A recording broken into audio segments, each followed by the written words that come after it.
अब जो मैंने मिक्सर तैयार किया है पैन में डाल देंगे। फिर एक साइड को 5 मिनट तक के लिए पकाएंगे।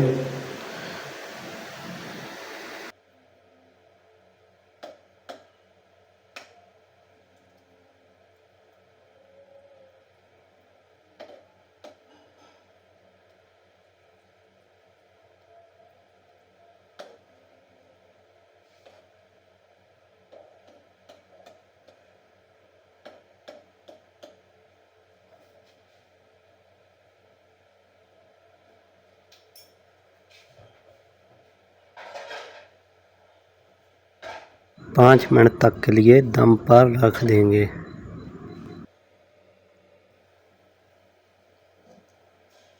अब इसकी साइड चेंज करेंगे।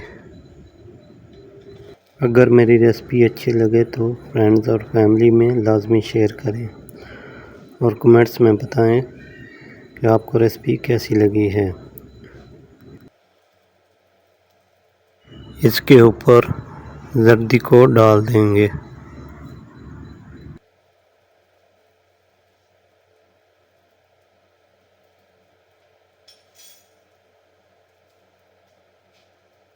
इस साइड को भी 5 मिनट तक के लिए पकाएंगे।